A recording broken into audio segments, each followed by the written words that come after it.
দর্শক, দেশের সার্বিক পরিস্থিতির আরও খবরাখবর আমরা জানবো এই মুহূর্তে বিভিন্ন জেলা থেকে যুক্ত হচ্ছেন আমাদের সহকর্মীরা। শুরুতেই চলে যাব রংপুরে। রংপুর থেকে যুক্ত হচ্ছেন সহকর্মী ফখরুল শাহিন। ফখরুল,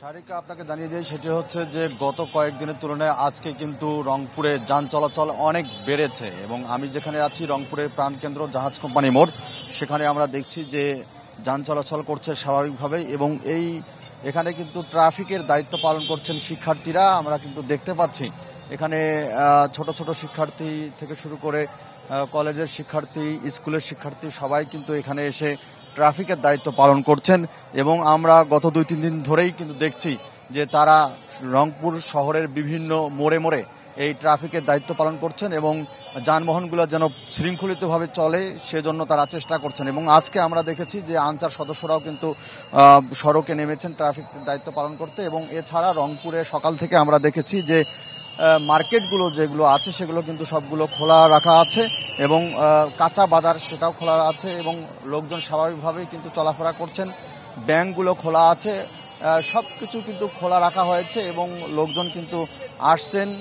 এবং আমরা কথা বলেছি স্থানীয়দের সঙ্গে, তারা বলছেন যে তারা স্বস্তিতেই চলাফেরা করতে পারছেন এবং নগরে স্বস্তি ফিরে এসেছে।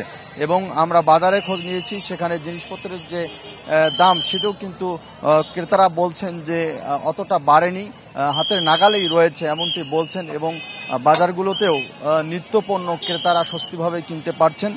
এবং আমরা জানিয়ে রাখি সেটি হচ্ছে রংপুরে আসলে আমরা গতকাল থেকে আজ পর্যন্ত কোথাও কোনো বিশৃঙ্খলার বা সহিংসতার ঘটনা আমরা শুনি নাই, জানতে পারি নাই। অর্থাৎ রংপুর নগরী কিন্তু শান্ত রয়েছে এবং পরিবেশ কিন্তু অনেক শান্ত রয়েছে। এদিকে শিক্ষা প্রতিষ্ঠান যেগুলো আছে সেগুলো কিন্তু খোলা রাখা হয়েছে। আমরা রংপুর নগরীর এবং নগরীর বাইরে অর্থাৎ উপজেলা শহরগুলোতেও আমরা খোঁজ নিয়েছি, সেখানে কিন্তু আমরা জানতে পেরেছি তথ্য নিয়ে যে রংপুরের যে শিক্ষা প্রতিষ্ঠানগুলো আছে সবগুলো খোলা আছে এবং শিক্ষার্থীদের উপস্থিতিও কিন্তু সন্তোষজনক, এমনটি কিন্তু শিক্ষকরা জানিয়েছেন। তো এই ছিল এখানকার সর্বশেষ।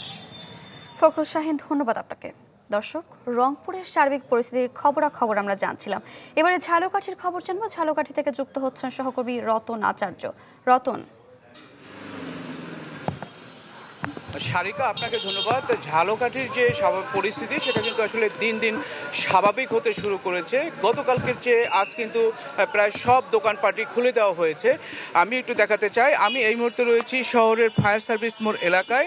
এই বৃষ্টির মধ্যেও কিন্তু শিক্ষার্থীরা তাদের যে যানজট যে নিরসনের জন্য তারা কিন্তু কাজ করে যাচ্ছে। আপনি জানেন যে সারা দেশে পুলিশের যে কর্মবিরতি চলছে, সেই কর্মবিরতির কারণে যে আইনশৃঙ্খলা পরিস্থিতির একটু অবনতি হয়েছে। সেই আইনশৃঙ্খলা পরিস্থিতি যাতে সচল করা যায় এবং কোনোভাবে কোনো দুষ্কৃতিকারী যেন ঝালকাঠি শহরে কোনো প্রকার ঘটনা না ঘটাতে পারে, সেই জন্য কিন্তু ঝালকাঠির যে ছাত্র রয়েছে তারা কিন্তু সোচ্চার রয়েছেন এবং মাঠে রয়েছে। আরেকটি ব্যাপার জানিয়ে রাখছি, গত রাতে ঝালকাঠিতে ডাকাত পড়েছে বলে কিন্তু একটি ঝালকাঠিতে পোস্ট দেওয়া হয় সামাজিক মাধ্যমে।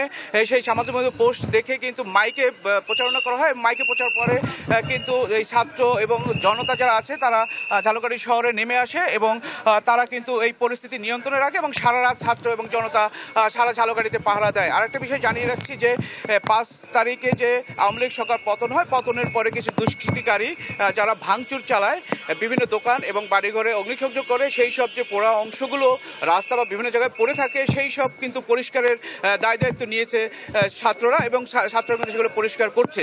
তো এই ছিল আমার কাছে সর্বশেষ। রতন, ধন্যবাদ আপনাকে। দর্শক, এবারে ময়মনসিংহ থেকে যুক্ত হচ্ছেন সহকর্মী সুলতান মাহমুদ কনিক। কনিক,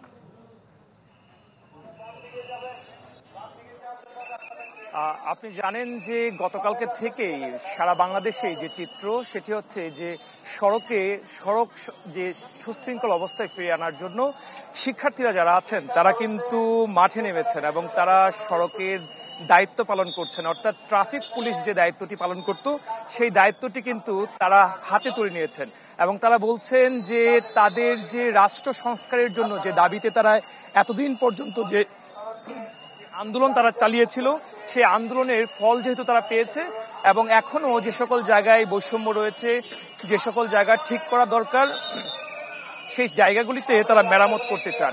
তারা বলছেন যে যতদিন পর্যন্ত পুলিশ কাজে না আসবে ততদিন পর্যন্ত তারা এই রাস্তায় সুশৃঙ্খল অবস্থার যে দায়িত্ব সেটি তারা পালন করবেন। এর বাহিরে আপনাকে যদি বলি যে ময়মনসিংহ জেলার বিভিন্ন উপজেলা সহ বিভিন্ন গ্রামে দু একটি বিচ্ছিন্ন ঘটনা ঘটেছে।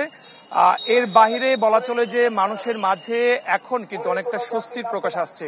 তারা বলছেন যে দ্রুতই যে অন্তর্বর্তীকালীন সরকারের যারা দায়িত্বপ্রাপ্ত, যারা দায়িত্ব পাবেন, তারা আসার পর সবকিছু আরো অনেকটা স্বাভাবিক হবেন। প্রত্যেকে যে যার কাজকর্মে কিন্তু আমরা দেখেছি তারা বের হয়েছেন, অফিস আদালতগুলি খোলা আছে, কিন্তু এক ধরনের গোমট পরিস্থিতি কিন্তু এখনো রয়ে গিয়েছে। এক ধরনের চাপা ভয় এবং আতঙ্ক কিন্তু অনেকের মাঝে কাজ করছেন।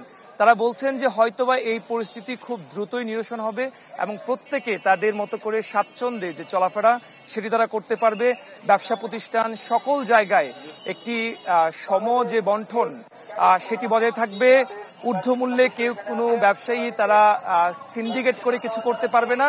অর্থাৎ বলা চলে যে ছাত্ররা যে বার্তা, যে মেসেজ দিয়েছে, সেই মেসেজের মাধ্যমে সুন্দর একটি আগামীর বাংলাদেশ গড়ার জন্য এটি অনেক বড় হয়ে কাজ করবে। এবং ছাত্ররা বলছেন যে যতক্ষণ পর্যন্ত এই সবকিছু সমাধান না হবে ততক্ষণ পর্যন্ত তাদের যে দায়িত্ব কাঁধে তুলে নেওয়ার সেটি তারা পালনে মাঠে কিন্তু তারা থাকবেন। সুলতান মাহমুদ কনিক, আপনাকে অসংখ্য ধন্যবাদ। দর্শক, ময়মনসিংহ, রংপুর এবং ঝালকাঠি থেকে সেখানকার সার্বিক পরিস্থিতি নিয়ে জানাচ্ছিলেন আমাদের সহকর্মীরা।